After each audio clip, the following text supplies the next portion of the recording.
A limited edition version of the PS4 Pro was announced just yesterday, along with details of how it will use the extra power.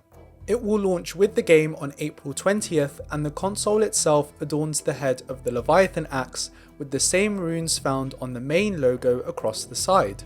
I personally think it looks amazing, but I have seen some mixed reactions on Twitter, with a few going so far as to say that it looks terrible.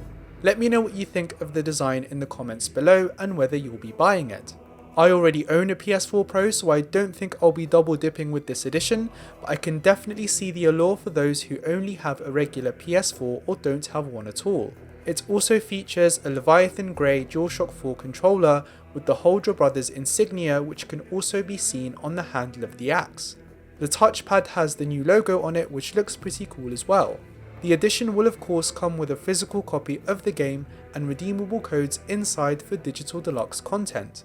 The head of Sony Santa Monica, Shannon Studstill, confirmed that the top surface of the axe does indeed represent a skill tree for all of the routes that can be taken when upgrading it. And as we were told by Game Informer in January, the two glowing stones we can see to the right are rune stones that enable the use of unique special attacks like slamming the axe into the ground to stun an enemy.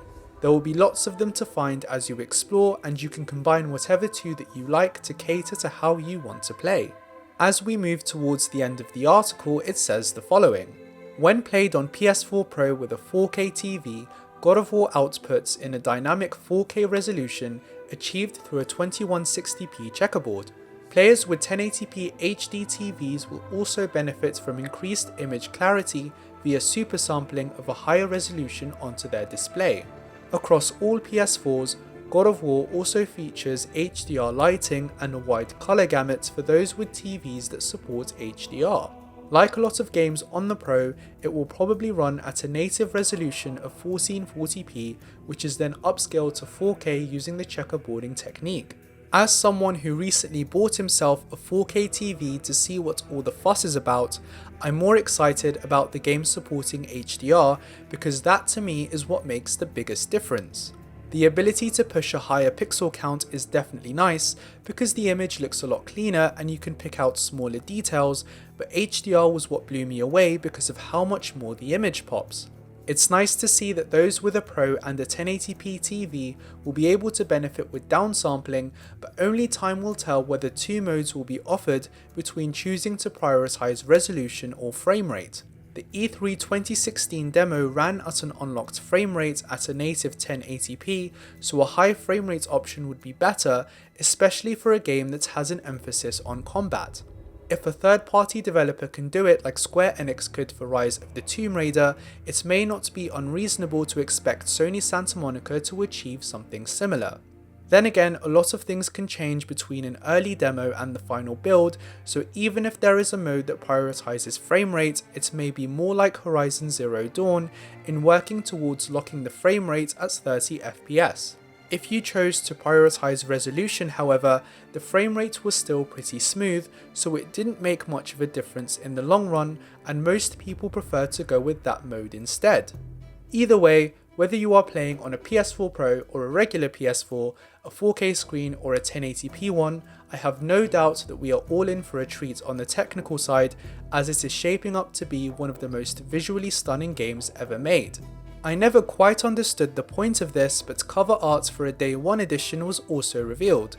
This is because I've seen many cases where Day 1 editions are still available to buy from retailers a year after release, even when the game sells decently well.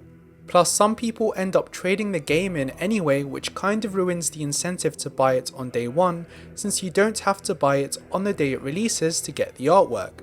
The press around Europe were recently invited to play a 3-hour demo behind closed doors, but the embargo does not lift until the 19th of March, so we still have a week and a half before some new footage arrives with their first-hand impressions.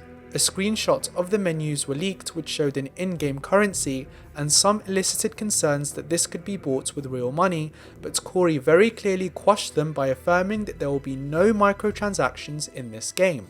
Despite there being a bevy of collectibles that influence gameplay and cosmetics, there will be no loot boxes in any shape or form either. All of these things will have to be earned in-game as it should be. Sony Santa Monica are clearly trying to preserve the rich single player experience, which I hope millions of players support as they did with Horizon Zero Dawn and Monster Hunter World. The next video I'm uploading will be an extensive breakdown of the 6th episode of The Lost Pages, titled The Sundering of Jotunheim. It will be up by Friday if not earlier, so I will speak with you all again in a few days' time.